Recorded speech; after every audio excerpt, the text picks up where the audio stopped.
ਇਹ ਦੇਸੀ ਨੇਜ਼ਾਬਾਜ਼ੀ ਜਿਹਨੂੰ ਅਸੀਂ ਨੈਸ਼ਨਲ ਟੈਂਟ ਪੈਕਿੰਗ ਵੀ ਆਖ ਸਕਦੇ ਹਾਂ, ਉਹ ਸਿਰਫ ਪਾਕਿਸਤਾਨ ਵਿੱਚ ਖੇਡੀ ਜਾਂਦੀ। ਸਹੀ। ਔਰ ਜਿੰਨਾ ਟੈਲੈਂਟ ਪਾਕਿਸਤਾਨ ਵਿੱਚ ਮੈਂ ਆਨਾ ਪੂਰੀ ਦੁਨੀਆ ਦੇ ਵਿੱਚ ਨਹੀਂ ਹੈ। ਸਹੀ। ਮੈਂ 2006 ਤੋਂ ਪਾਕਿਸਤਾਨ ਟੀਮ ਦਾ ਆਪ as a player regular member ਰਿਹਾ 2012-13 ਤੱਕ। ਕਦੀ ਵੀ ਇਸ ਤਰ੍ਹਾਂ ਨਹੀਂ ਹੋਇਆ ਕਿ ਵਰਲਡ ਕੱਪ ਤੋਂ ਇਲਾਵਾ ਕਿਸੇ ਇੱਕ ਇਵੈਂਟ ਦੇ ਵਿੱਚ 9 ਕੰਟਰੀਜ਼ ਨੇ ਮੁਕਾਬਲਾ ਕੀਤਾ ਹੋਵੇ ਫੁੱਲ ਟੀਮ ਦੇ ਨਾਲ ਜੀ। ਤੇ ਪਾਕਿਸਤਾਨ ਅਲਹਮਦੁਲਿਲਾ ਇਸ ਮੁਕਾਬਲੇ ਨੂੰ ਹੋਸਟ ਕਰ ਰਹੀ ਹੈ। ਔਰ ਜਿਹੜੀ ਕੰਟਰੀਜ਼ ਆਈ ਹਨ ਉਹ ਬੜੇ ਤਗੜੀ ਕੰਟਰੀਜ਼ ਹਨ, ਜਿਹਦੇ 'ਚ ਸਾਊਥ ਅਫਰੀਕਾ ਵਰਲਡ ਚੈਂਪੀਅਨ ਰਹਿ ਚੁੱਕੀ ਹੈ। बहुत शुक्रिया, बहुत मेहरबानी, तुसी वक्त इनायत किया और ढेर सारी मुबारक होवे। पाकिस्तान कल टीम ऑफ 4 पहली पोजीशन ते आई है। ਹੁਣ ਇਸ ਇਵੈਂਟ ਦੇ ਮੁਤਾਲਿਕ ਸਾਨੂੰ ਦੱਸੋ, 2 ਇਵੈਂਟਸ ਡਿਫਰੈਂਟ ਹੋ ਰਹੇ ਨੇ, ਇਹ ਸਾਡੇ ਨਾਜ਼ਰੀਨ ਨੂੰ ਦੱਸੋ ਵੀ ਇਵੈਂਟਸ ਕੀ ਨੇ। ਜੀ ਬਿਸਮਿਲ੍ਲਾਹਿਰ-ਰਹਿਮਾਨ-ਰਹੀਮ। ਇਹ ਜੀ ਦੁਨੀਆ ਦੀ ਤਾਰੀਖ ਦੇ ਅੰਦਰ ਨੇਜ਼ਾਬਾਜ਼ੀ ਦੀ ਸਾਰੇ ਅਹਿਮੀਅਤ ਨੂੰ ਸਮਝਦੇ ਨੇ ਕਿ ਜਿਸ ਟਾਈਮ ਜੰਗੀ ਮੁਕਾਬਲੇ ਹੁੰਦੇ ਹਨ ਤੇ ਸਾਰਿਆਂ ਤੋਂ ਪਹਿਲੇ ਜਿਹੜੇ ਆਰਮੀਜ਼ ਦੀ ਤਿਆਰੀ ਵਾਸਤੇ ਇਸ ਖੇਲ ਨੂੰ ਅਪਣਾਇਆ ਜਾਂਦਾ ਹੈ, ਲੇਕਿਨ ਹੁਣ ਇਹ ਇੱਕ ਇੰਟਰਨੈਸ਼ਨਲ ਸਪੋਰਟ ਬਣ ਗਿਆ ਜੀ। ਔਰ ਇੰਟਰਨੈਸ਼ਨਲ ਟੈਂਟ ਪੈਕਿੰਗ ਫੈਡਰੇਸ਼ਨ ਦਾ ਮੈਂ ਬੜਾ ਮਸ਼ਕੂਰ ਹਾਂ ਕਿ ਉਹਨਾਂ ਸਾਨੂੰ ਇਹ ਅਪਰਚੂਨਿਟੀ ਦਿੱਤੀ ਹੈ। ਔਰ ਕਦੀ ਵੀ ਇਸ ਤਰ੍ਹਾਂ ਨਹੀਂ ਹੋਇਆ ਕਿ ਵਰਲਡ ਕੱਪ ਤੋਂ ਇਲਾਵਾ ਕਿਸੇ ਇੱਕ ਇਵੈਂਟ ਦੇ ਵਿੱਚ 9 ਕੰਟਰੀਜ਼ ਨੇ ਮੁਕਾਬਲਾ ਕੀਤਾ ਹੋਵੇ ਫੁੱਲ ਟੀਮ ਦੇ ਨਾਲ ਜੀ। ਤੇ ਪਾਕਿਸਤਾਨ ਅਲਹਮਦੁਲਿਲਾ ਇਸ ਮੁਕਾਬਲੇ ਨੂੰ ਹੋਸਟ ਕਰ ਰਹੀ ਹੈ। ਔਰ ਜਿਹੜੀ ਕੰਟਰੀਜ਼ ਆਈ ਹਨ ਉਹ ਬੜੇ ਤਗੜੀ ਕੰਟਰੀਜ਼ ਹਨ, ਜਿਹਦੇ 'ਚ ਸਾਊਥ ਅਫਰੀਕਾ ਵਰਲਡ ਚੈਂਪੀਅਨ ਰਹਿ ਚੁੱਕੇ ਹੈ, ਇਜਿਪਟ ਵਰਲਡ ਚੈਂਪੀਅਨ ਰਹਿ ਚੁੱਕੇ ਹੈ, ਓਮਾਨ ਜੋ ਕਰੰਟ ਜਿਹੜੇ ਸਾਡੇ ਵਰਲਡ ਚੈਂਪੀਅਨ ਨੇ, ਸਾਊਦੀ ਅਰੇਬੀਆ ਜਿਹਨਾਂ ਨਾਲ ਸਾਡਾ ਸਾਊਥ ਅਫਰੀਕਾ 'ਚ ਬੜਾ ਕਲੋਜ਼ ਕੰਪੀਟੀਸ਼ਨ ਹੋਇਆ ਤੇ ਪਾਕਿਸਤਾਨ ਸਿਰਫ 11 ਸਕੋਰਾਂ ਯਾਨੀ 2 ਕਿੱਲਿਆਂ ਦੇ ਫਰਕ ਦੇ ਨਾਲ ਜੀ ਨੰਬਰ 2 ਆਇਆ ਜੀ। ਤੇ ਸਾਊਦੀ ਅਰੇਬੀਆ ਵੀ ਇੱਥੇ ਤੇ ਕੱਲ ਪਾਕਿਸਤਾਨ ਨੇ ਬੜਾ ਅੱਛਾ ਪਰਫਾਰਮ ਕੀਤਾ ਹੈ ਨੇਜ਼ੇ ਦੇ ਨਾਲ। ਟੀਮ ਦੇ ਵਿੱਚ ਵੀ 골ਡ ਮੈਡਲ ਲਿਆ ਹੈ ਤੇ ਇੰਡੀਵਿਜੂਅਲ ਦੇ ਵਿੱਚ ਵੀ 골ਡ ਮੈਡਲ ਲਿਆ ਹੈ ਜੀ। ਤੇ ਅੱਜ ਤਲਵਾਰ ਨਾਲ ਮੁਕਾਬਲੇ ਚੱਲ ਰਹੇ ਨੇ ਤੇ ਅੱਜ ਵੀ ਪਾਕਿਸਤਾਨ ਤਲਵਾਰ ਨਾਲ ਅੱਛਾ ਮੁਕਾਬਲਾ ਕਰ ਰਿਹਾ ਹੈ। Right now we are number 2 with the difference of 2 scores ਤੇ ਮੈਨੂੰ ਉਮੀਦ ਹੈ ਕਿ ਇਨਸ਼ਾਅੱਲਾ ਪਾਕਿਸਤਾਨ ਇਸੇ ਤਰ੍ਹਾਂ ਆਪਣੀ ਪਰਫਾਰਮੈਂਸ ਨੂੰ ਕੰਟੀਨਿਊ ਰੱਖੇਗਾ ਤੇ ਅੱਜ ਵੀ ਇਨਸ਼ਾਅੱਲਾ ਅੱਲਾ ਨੇ ਚਾਹ ਤੇ ਪਾਕਿਸਤਾਨ ਦੇ ਪਲੇਅਰ ਅੱਛਾ ਪਰਫਾਰਮ ਕਰਨਗੇ ਤੇ ਦੁਬਾਰਾ ਪੋਡੀਅਮ ਦੇ ਉੱਤੇ ਆਣਗੇ। ਔਰ ਇਸ ਦੇ ਨਾਲ ਇੱਕ ਹੋਰ ਬੜੀ ਅੱਛੀ ਚੀਜ਼ ਹੈ ਕਿ ਸਾਡੇ ਵਰਲਡ ਹਾਰਸਬੈਕ ਆਰਚਰੀ ਦੇ ਵੀ ਮੁਕਾਬਲੇ ਚੱਲ ਰਹੇ ਨੇ ਵਰਲਡ ਕੱਪ ਕੁਆਲੀਫਾਇਰਸ ਦੇ, ਜਿਹਦੇ 'ਚ 5 ਮੁਲਕ ਨੇ, ਟਰਕੀ ਹੈ, ਰਸ਼ੀਆ ਹੈ, ਈਰਾਨ ਹੈ, ਕਾਜ਼ਕਿਸਤਾਨ ਹੈ, ਪਾਕਿਸਤਾਨ ਹੈ ਤੇ ਉੱਥੇ ਵੀ ਅੱਛਾ ਤਗੜਾ ਮੁਕਾਬਲਾ ਹੋ ਰਿਹਾ ਹੈ। ਅੱਛੇ ਤਗੜੇ ਜਿਹੜੇ ਆਰਚਰੀ ਦੇ ਪਲੇਅਰਸ ਨੇ ਉਹ ਆਏ ਹੋਏ ਨੇ ਔਰ ਜਿਹੜੇ ਬੜੇ ਲੈਜੈਂਡਰੀ ਪਲੇਅਰ ਨੇ ਅਲੀ ਗੁਰਚਾਨ ਉਹ ਖੁਦ ਪਾਰਟਿਸਿਪੇਟ ਵੀ ਕਰ ਰਹੇ ਨੇ। ਸਹੀ ਹੈ। ਤੇ ਮੈਂ ਸਮਝਦਾ ਕਿ ਜਿਸ ਤਰ੍ਹਾਂ ਇਕੁਐਸਟਰੀਅਨ ਸਪੋਰਟ ਫਲਰਿਸ਼ ਹੋ ਰਹੀ ਹੈ, ਇਸ ਦੇ ਵਿੱਚ ਲੋਕ ਦਿਲਚਸਪੀ ਲੈ ਰਹੇ ਨੇ ਤੇ ਇਨਸ਼ਾਅੱਲਾ ਇਹ ਮੁਕਾਬਲੇ ਵੀ ਇਸ ਦੇ ਵਿੱਚ ਇੱਕ ਅੱਛਾ ਰੋਲ ਪਲੇ ਕਰਨਗੇ ਕਿ ਇਹ ਜਿਹੜੇ ਬੜੇ ਲੈਜੈਂਡਰੀ ਪਲੇਅਰਸ ਨੇ ਜਿਸ ਤਰ੍ਹਾਂ ਨੇਜ਼ਾਬਾਜ਼ੀ ਦੇ ਵਿੱਚ ਬੜੇ ਅੱਛੇ ਬੜੇ ਰਾਈਡਰਸ ਆਏ ਹੋਏ ਨੇ ਤੇ ਉਹਨਾਂ ਨੂੰ ਦੇਖ ਕੇ ਜਿਹੜੀ ਇਨਸਪੀਰੇਸ਼ਨ ਮਿਲੇਗੀ, ਜਿਹੜੀ ਉਹਨਾਂ ਦੀ ਟੈਕਨੀਕ ਹੈ, ਜਿਹੜਾ ਉਹਨਾਂ ਦਾ ਸਟ੍ਰੈਟਜੀ ਹੈ, ਜਿਹੜਾ ਉਹਨਾਂ ਦਾ ਗੇਮ ਪਲਾਨ ਹੈ, ਉਸ ਤੋਂ ਸਾਡੇ ਰਾਈਡਰਸ ਨੂੰ ਵੀ ਸਿੱਖਣ ਦਾ ਮੌਕਾ ਮਿਲੇਗਾ, ਯੰਗਸਟਰਸ ਨੂੰ ਇਨਸਪੀਰੇਸ਼ਨ ਮਿਲੇਗੀ ਤੇ ਪਾਕਿਸਤਾਨ ਨੂੰ ਐਸੇ ਸਿਤਾਰੇ ਮਿਲਣਗੇ, ਇਤੋਂ ਐਸੇ ਰਾਈਡਰਸ ਮਿਲਣਗੇ ਕਿ ਜਿਹੜੇ ਪਾਕਿਸਤਾਨ ਦਾ ਨਾਮ ਇਨਸ਼ਾਅੱਲਾ ਰੋਸ਼ਨ ਕਰਨਗੇ। ਇਮੀਡੀਏਟ ਸਾਡੇ ਕੋਲ ਜਿਹੜੀ ਐਗਜ਼ਾਮਪਲ ਹੈ ਨਾ ਸਰ, ਉਹ ਹੈ ਕ੍ਰਿਕਟ ਦੀ। ਕ੍ਰਿਕਟ ਜਦੋਂ ਮੁਲਕ 'ਚ ਹੁੰਦੀ ਹੈ ਉਹਦਾ ਇੰਪੈਕਟ ਹੋਰ ਹੁੰਦਾ ਹੈ। ਹੁਣ ਨੇਜ਼ਾਬਾਜ਼ੀ ਜਾਂ ਇਕੁਐਸਟਰਨ ਸਪੋਰਟਸ ਜਿਤਨੀ ਵੀ ਹੈ ਉਹ ਜਦੋਂ ਇੱਥੇ ਹੋਣੀ ਸ਼ੁਰੂ ਹੋ ਜਾਏਗੀ ਇੱਕ ਫ੍ਰੀਕੁਐਂਟਲੀ, ਇਹ ਇੱਕ ਬਹੁਤ ਵੱਡੀ ਐਫਰਟ ਹੈ ਕਿ ਇਸ ਖੇਡ ਨੂੰ ਤੁਸੀਂ ਇੱਥੇ ਲੈ ਕੇ ਆਏ ਹੋ। ਬਹੁਤ ਜਲਦੀ ਅਸੀਂ ਵੇਖਾਂਗੇ ਕਿ ਆਪਣੇ ਉਸ ਮਾਹੌਲ ਦੇ ਵਿੱਚ ਆਮ ਪਬਲਿਕ ਜਿਹੜੀ ਹੈ ਹੁਣ ਵੀ ਅਸੀਂ ਵੇਖ ਰਹੇ ਹਾਂ ਕਿ ਲੋਕ ਜਿਹੜੇ ਨੇ ਉਹ ਮੌਜੂਦ ਨੇ ਤੇ ਇਹਦਾ ਕੀ ਤੁਸੀਂ ਫਿਊਚਰ ਕੀ ਵੇਖ ਰਹੇ ਹੋ, ਥੋੜਾ ਜਿਹਾ ਸਾਨੂੰ ਇਸ ਹਵਾਲੇ ਨਾਲ ਦੱਸੋ। ਇਸ ਦਾ ਫਿਊਚਰ ਬਹੁਤ ਬ੍ਰਾਈਟ ਹੈ ਔਰ ਪਾਕਿਸਤਾਨ ਦੇ ਵਿੱਚ ਸਭ ਤੋਂ ਜ਼ਿਆਦਾ ਤਾਦਾਦ ਹੈ ਨੇਜ਼ਾਬਾਜ਼ੀ ਕਰਨ ਵਾਲਿਆਂ ਦੀ। ਜੀ ਤੁਸੀਂ ਦੇਖਿਆ ਹੋਵੇਗਾ ਇੱਕ ਦਿਨ ਦੇ ਵਿੱਚ ਵੀ ਅਗਰ 3-4 ਬੜੇ ਇਵੈਂਟਸ ਹੋ ਰਹੇ ਹੁੰਦੇ ਨੇ, ਹਰ ਇਵੈਂਟ ਵਿੱਚ 500-700 800 1000 ਰਾਈਡਰ ਐਗਜ਼ੈਕਟਲੀ ਔਰ ਇੱਕ ਏਰੀਆ ਦੇ ਵਿੱਚ ਹੀ ਇਹ ਅਸੀਂ ਵੇਖ ਰਹੇ ਹਾਂ ਜੀ। ਤੇ ਇਹ ਪਾਕਿਸਤਾਨ ਦੇ ਵਿੱਚ ਲੋਕ ਬੜਾ ਪਿਆਰ ਕਰਦੇ ਨੇ ਇਸ ਖੇਲ ਦੇ ਨਾਲ ਤੇ ਮੈਨੂੰ ਉਮੀਦ ਹੈ ਕਿ ਇਨਸ਼ਾਅੱਲਾ ਇਹ ਇਸੇ ਤਰ੍ਹਾਂ ਕੰਟੀਨਿਊ ਰਹੇਗਾ। ਬਲਕਿ ਇਸ ਨੂੰ run time of 6.53. 2 waiting for the judges to announce the score. 2 6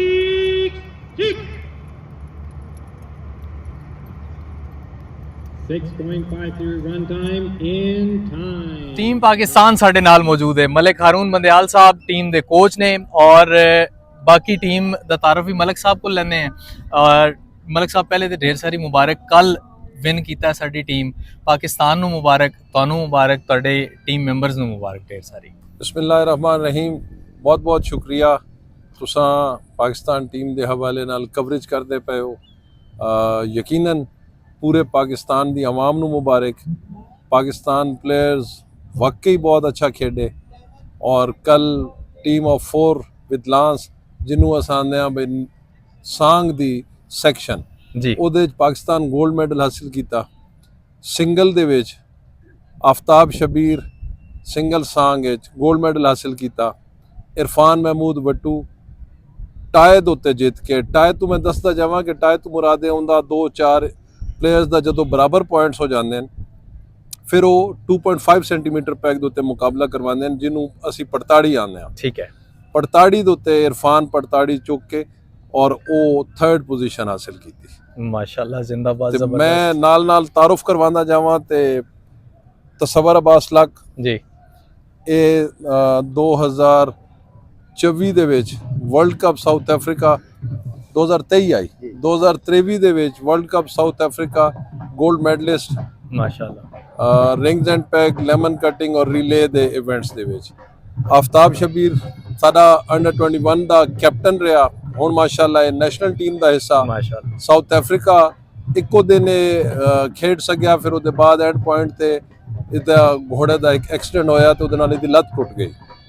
ਉਸ ਇਵੈਂਟ 'ਚ 골ਡ ਮੈਡਲ ਹਾਸਿਲ ਕੀਤਾ ਮਾਸ਼ਾਅੱਲਾ ਜੁਲਾਈ 2023 ਦੇ ਵਿੱਚ। ਇਰਫਾਨ ਮਹਿਮੂਦ ਪਿੱਛਾ ਤੇ ਦੀ ਢਿੱਕ ਸਾਰੀ ਹਿਸਟਰੀ ਹੈ ਇੰਟਰਨੈਸ਼ਨਲ ਮੈਡਲਸ ਦੀ ਜਿੱਤਣ ਦੀ, ਲੇਕਿਨ ਮੈਂ ਵਰਲਡ ਕੱਪ ਦੇ ਹਵਾਲੇ ਨਾਲ ਦੱਸਾਂ ਤੇ ਵਰਲਡ ਨੰਬਰ 2 ਇਹਦੀ ਰੈਂਕਿੰਗ ਜਿਹੜੀ ਬਣੀ ਉੱਥੇ 4 ਪੁਆਇੰਟਸ ਤੋਂ ਸਾਊਦੀਆ ਦੇ ਨਾਲ ਫਰਕ ਆਇਆ। ਸਾਊਦੀਆ ਨੰਬਰ 1 ਔਰ ਇਰਫਾਨ ਨੰਬਰ 2 ਵਰਲਡ ਕੱਪ ਵਿੱਚ। ਸਹੀ। ਰੀਸੈਂਟ ਜਿਹੜਾ ਅੱਜ ਜਿਹੜਾ ਉਹ ਮੈਂ ਪਹਿਲੇ ਤੁਹਾਨੂੰ ਦੱਸਿਆ ਕਿ ਕੱਲ ਇਰਫਾਨ ਨੇ ਮਾਸ਼ਾਅੱਲਾ 2.5 ਸੈਂਟੀਮੀਟਰ ਪੈਗ ਦੇ ਉੱਤੇ 3rd ਪੋਜੀਸ਼ਨ ਹਾਸਿਲ ਕੀਤੀ। ਫਿਰ ਟੀਮ ਦੇ ਵਿੱਚ ਵੀ ਮੈਂ ਇਹ ਅਰਜ਼ ਕਰਾਂ ਕਿ ਹਰ ਰਾਈਡਰ ਦੀ ਆਪਣੀ ਆਪਣੀ ਕੰਟਰੀਬਿਊਸ਼ਨ ਹੈ।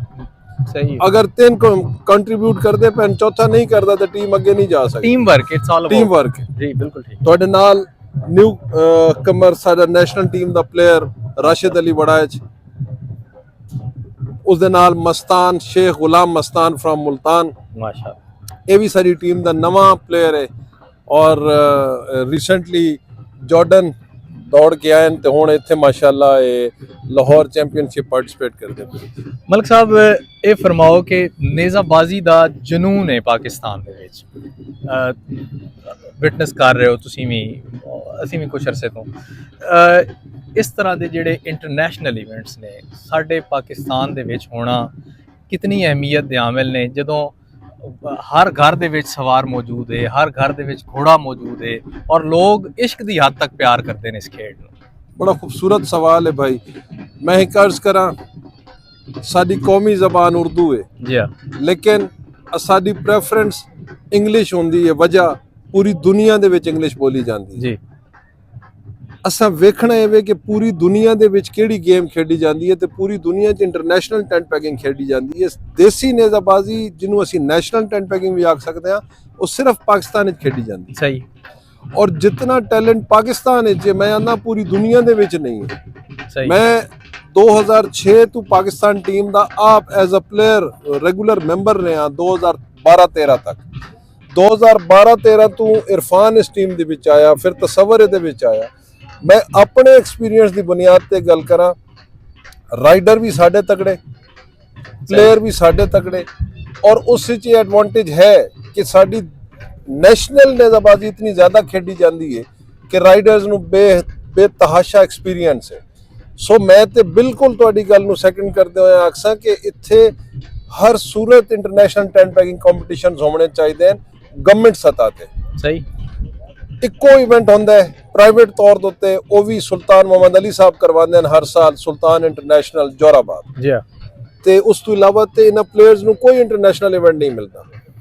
ਸੋ ਬਿਲਕੁਲ ਇਹ ਗੱਲ ਦਰੁਸਤ ਹੈ ਕਿ ਇੱਥੇ ਕੰਪੀਟੀਸ਼ਨਸ ਹੋਣੇ ਚਾਹੀਦੇ ਹਨ ਇੰਟਰਨੈਸ਼ਨਲ। ਅੱਛਾ, ਇੱਕ ਲਾਸਟ ਸਵਾਲ, EFP equestrian federation of Pakistan, no doubt about it, नेज़ाबाजी वास्ते पाकिस्तान दे विच इस खेड वास्ते, टेंट पैगिंग वास्ते बहुत अच्छे इकदाम ने और ਕਰ ਰਿਹਾ, ਇਨਕਲਾਬੀ ਇਕਦਾਮਾਤ ਜਿਹੜੇ ਨੇ ਉਹ ਉਠਾ ਰਿਹਾ ਹੈ। ਸਾਡੀ ਜਿਹੜੀ ਖਾਸ ਤੌਰ ਦੇਸੀ ਨੇਜ਼ਾਬਾਜ਼ੀ ਹੈ ਉਹਨੂੰ ਇੰਟਰਨੈਸ਼ਨਲ ਸਪੈਕਟਰਮ ਦੇ ਨਾਲ ਕੰਪੈਟੇਬਲ ਕਰਨ ਵਾਸਤੇ ਕੀ ਇਕਦਾਮਾਤ ਨੀਅਰ ਫਿਊਚਰ ਵਿੱਚ ਉਠਾਏ ਜਾ ਰਹੇ ਨੇ ਔਰ ਕਿਸ ਤਰ੍ਹਾਂ ਜਿਹੜਾ ਉਹ ਸਾਡੇ ਵੇਖਣ ਵਾਲਿਆਂ ਵਾਸਤੇ ਦੇਖੋ ਦੱਸੋ। ਸਰ, ਸਾਡੇ ਇਲਮ ਵਿੱਚ ਕਾਫੀ ਕੁਝ ਹੈ ਜੀ। ਮੈਂ ਅਰਜ਼ ਕਰਦਾ ਜੀ ਹਾਂ। ਯਕੀਨਨ ਤੁਹਾਡੀ ਹਰ ਚੀਜ਼ ਤੇ ਨਜ਼ਰ ਆਉਂਦੀ ਹੈ। ਫੈਡਰੇਸ਼ਨ ਬਹੁਤ ਕੁਝ ਕਰਦੀ ਪਈ ਹੈ, ਲਿਮਿਟਿਡ ਸੋਰਸਸ ਵਿੱਚ ਰਹਿ ਕੇ ਬਹੁਤ ਕੁਝ ਕਰਦੀ ਪਈ ਹੈ। ਦਰੁਸਤ। ਸਾਡੀ ਫੈਡਰੇਸ਼ਨ ਦੇ ਇਹ ਗੇਮ ਘੋੜੇ ਦੇ ਨਾਲ ਅਟੈਚ, ਸਰਦਸਤ ਘੋੜੇ ਹੀ ਨਹੀਂ ਹਨ ਫੈਡਰੇਸ਼ਨ ਨੇ, ਲੇਕਿਨ ਉਸ ਦੇ ਬਾਵਜੂਦ ਤੁਸੀਂ ਵੇਖ ਲਓ ਕਿ ਇੱਥੇ ਫੈਡਰੇਸ਼ਨ ਨੇ 55 ਹਾਰਸਸ ਪ੍ਰੋਵਾਈਡ ਕੀਤੇ। ਦਰੁਸਤ। ਉਲਾ ਮੁਹੱਲਾ ਬਾਹਰੋਂ ਵਾਲਾ ਸੀਨ ਤੇ ਹੈ ਕੋਈ ਨਾ ਕਿ ਜੀ ਉਹ ਕਿਰਾਏ ਤੇ ਘੋੜੇ ਲੱਭ ਸਹੀ। ਜਾਵੇ, ਤਾਲੁਕ ਬਰਾਦਰੀ ਬੇਸ ਦੇ ਉੱਤੇ ਘੋੜੇ ਲੱਭੇ। ਜੀ ਹਾਂ।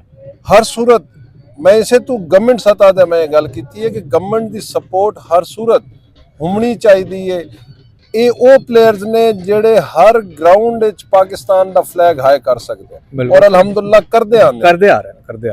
ਹੁਣ ਇਹ ਇਵੈਂਟ ਇੱਥੇ ਮਾਸ਼ਾਅੱਲਾ ਹੋ ਰਿਹਾ ਹੈ। ਹਾਰਸਬੈਕ ਆਰਚਰੀ ਜਿਹੜਾ ਹੈ ਉਹਦਾ ਇੱਕ ਇਵੈਂਟ ਹੋ ਰਿਹਾ ਹੈ। ਇਹਦਾ ਇੰਪੈਕਟ ਕੀ ਵੇਖ ਰਹੇ ਹੋ ਆਉਣ ਵਾਲੇ ਦਿਨਾਂ ਦੇ ਵਿੱਚ ਪਾਕਿਸਤਾਨ ਦੇ? ਡੈਫੀਨਿਟਲੀ ਵੇਖੋ, ਜਦੋਂ ਤੁਸੀਂ ਇੱਕ ਕੰਮ ਸਟਾਰਟ ਕਰਦੇ ਹੋ ਨਾ ਜੀ ਔਰ ਉਹਦੇ ਵਿੱਚ ਅਟਰੈਕਸ਼ਨ ਤੇ ਆਟੋਮੈਟਿਕਲੀ ਪੈਦਾ ਹੁੰਦੀ ਹੈ। ਮੈਂ ਸਮਝਦਾ ਕਿ ਇਹਦੇ ਵਿੱਚ ਦੁਬਾਰਾ ਰਾਈਡਰਸ ਜਿਹੜੇ ਤਵੱਜੋ ਦੇ ਵੀ ਰਹੇ ਨੇ, ਜਿਹੜੇ ਸਾਡੇ ਨੈਸ਼ਨਲ ਰਾਈਡਰਸ ਨੇ, ਮਕਸਦ ਕਿ ਦੇਸੀ ਨੇਜ਼ਾਬਾਜ਼ੀ ਵਾਲੇ ਜਿਹੜੇ ਰਾਈਡਰਸ ਨੇ, ਉਹਨਾਂ ਦੇ ਉੱਤੇ ਅੱਛਾ ਤਾਸਰ ਜਾਏਗਾ। ਉਹ ਮਜ਼ੀਦ ਇਸ ਗੇਮ ਦੇ ਵਿੱਚ ਇਨ ਹੋਣ ਦੀ ਕੋਸ਼ਿਸ਼ ਕਰਨਗੇ। ਅਸਾਂ ਜਦੋਂ ਪਹਿਲੀ ਦਫਾ ਟਰਾਇਲਸ ਕਰਵਾਏ ਹਨ ਇੱਥੇ EFP ਤੇ ਉਦੋਂ ਮੇਰਾ ਖਿਆਲ ਹੈ ਗਲਬਨ 20 ਕੇ 22 ਰਾਈਡਰਸ ਆਏ ਹਨ ਤੇ ਜਦੋਂ ਆਖਰੀ ਦਫਾ ਕਰਵਾਏ ਹਨ ਤਾਂ ਉਦੋਂ 75 ਕੇ 80 ਰਾਈਡਰ ਆਏ। ਜੀ ਹਾਂ। ਤੇ ਉਹ ਵੱਧ ਰਹੀ ਹੈ। ਲੇਕਿਨ ਇਹ ਚੀਜ਼ ਵੇਖੋ, ਇਹ ਚੀਜ਼ ਇਹ ਹੈ ਕਿ ਇੱਥੇ ਸਕੂਲ ਸਿਸਟਮ ਹੋਣਾ ਚਾਹੀਦਾ, ਮੁਖਤਲਿਫ ਜਗ੍ਹਾ ਤੇ ਸਕੂਲਸ ਹੋਣੇ ਚਾਹੀਦੇ ਨੇ ਜਿੱਥੇ ਇਹਨਾਂ ਪਲੇਅਰਸ ਨੂੰ ਇੰਟਰਨੈਸ਼ਨਲ ਟੈਂਟ ਪੈਕਿੰਗ ਦੀ ਟੈਕਨੀਕ ਹੋ ਰਹੇ। ਸਾਡੀ ਜਿਹੜੀ ਦੇਸੀ ਨੇਜ਼ਾਬਾਜ਼ੀ ਉਹਦੀ ਟੈਕਨੀਕ ਹੋ ਰਹੀ। ਮੇਨ ਡਿਫਰੈਂਸ ਕੀ ਵੇ, ਲਾਂਸ ਇਹਦੀ ਹੈ ਮਿਨੀਮਮ 7 ਫੁੱਟ 2 ਇੰਚ। ਉਹ ਸਿਰੇ ਤੋਂ ਨੱਪ ਕੇ ਤੁਸੀਂ ਹੋਲਡ ਕਰਕੇ ਨਾ ਦੌੜ ਸਕਦੇ, ਉਹਨੂੰ ਸੈਂਟਰ 'ਚ ਨੱਪਣਾ ਪੈਂਦਾ। ਸਹੀ। ਜਿਹੜੀ ਸਾਡੀ ਦੇਸੀ ਨੇਜ਼ਾਬਾਜ਼ੀ ਹੈ ਉਹਦੀ 6.2 ਵੀ ਹੈ, 6.3 ਵੀ ਹੈ। ਘੱਟ ਕਰ ਲਓ, ਵੱਧ ਕਰ ਲਓ, ਕੋਈ ਚੱਕਰ ਨਹੀਂ, ਲੇਕਿਨ ਉਸ ਵਿੱਚ ਰੀਚ ਵੱਧ ਜਾਂਦੀ ਹੈ, ਇਸ ਵਿੱਚ ਰੀਚ ਨਹੀਂ ਵੱਧਦੀ। ਸਹੀ ਹੈ। ਮਤਲਬ ਲਿਹਾਜ਼ਾ ਤੁਸੀਂ ਜਦੋਂ ਹਾਫ ਤੋਂ ਨੱਪੇ ਹੋਇਆ ਤੇ ਇਸ ਵਾਸਤੇ ਸਕੂਲਿੰਗ ਬਹੁਤ ਜ਼ਰੂਰੀ ਹੈ। ਟੈਕਨੀਕਸ ਦੀਆਂ ਡਿਫਰੈਂਟ ਹਨ। ਸਰ ਬਹੁਤ ਸ਼ੁਕਰੀਆ, ਬਹੁਤ ਮਿਹਰਬਾਨੀ ਸਰ, ਬਹੁਤ ਸ਼ੁਕਰੀਆ, thank you very much. Sir. Allah Hafiz.